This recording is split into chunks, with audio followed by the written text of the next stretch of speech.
Hello, so pi ulen auti ho zo sena bon chawin ni khopha tuni ni kho hin Moreh khopi sung ana chon taw hete adang to wang ke bang pontin adang a chu gam lego a kilo do na ai ro thil chom chom ne ki kap ji in ai lo wa ka no kholim thein ho kome le kholim ji bin tuni ni khwa hi Moreh khopi sung vet the ana veo hete. Come on, let's go.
Lang hiya hele nam polong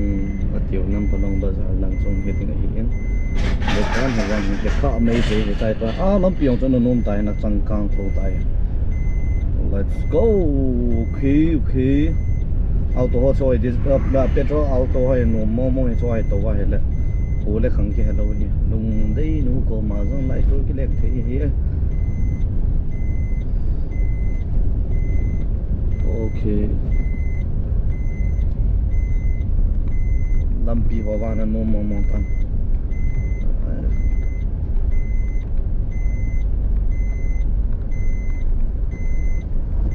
kanan riang na hoi ka chi the la de tu dana jo vibration chu chi ham lai hoi lampi na si hian hun hi en he zong da tu ring wa lampi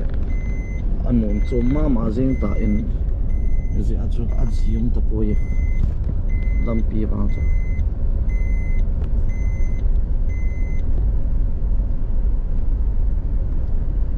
na khoi thai pe ya hele nam plong na tiu ham ka chat poi ka sei khel ke na la le min sei di ko men ka sei khel au ma ki cho hi in to hi chlai ke to ki doi tai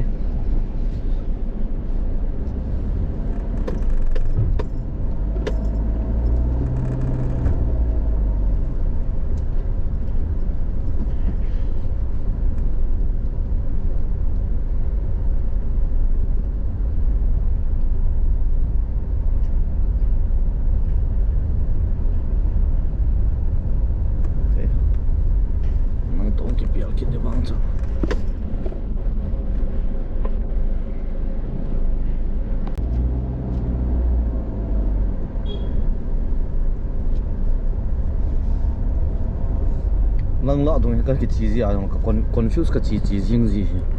lang ho pe ji a confuse ka chi ji am wang khai pon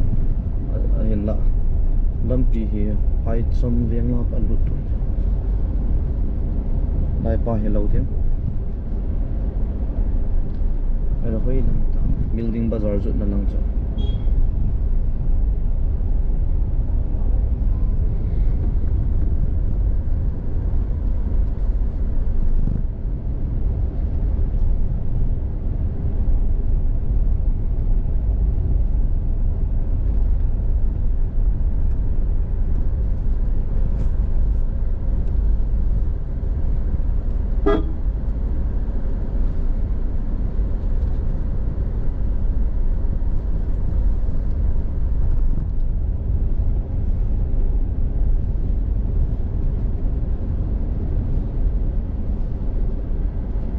panang to thai to pe the tan he zong le lampi anomin helang kai vele le hotel e okay te jong hian tin lampi wa a hu song ho hi ka the de dan dan drone um le ki zan de dan la drone permit lo zong de i ban lo tin ham helang ai building bazaar người đang tua hi tam rồi cái khát ta in các gật vai thùng gì hiu dập miên tua hi tam rồi cái khát tan bazar ho dập miên khát thì khát đâu đó này thì vậy cái đó đấy cái lần hi call gam lang anh niệm lang ho si ground pam lang call gam này tay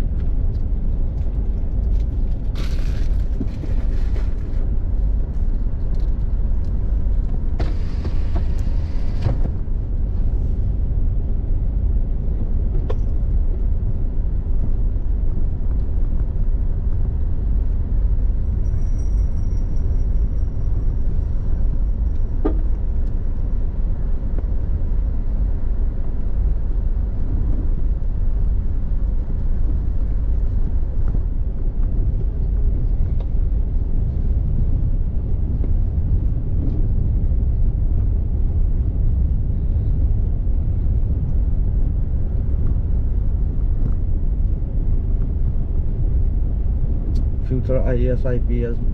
saran ading ana tong di ho IPP ho mong jugali ho mong phabo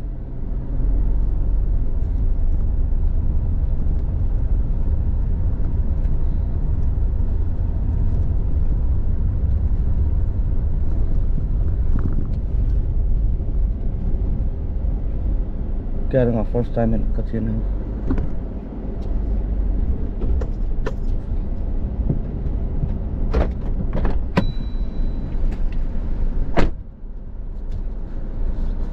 bác thì nó sập đòn đòn cho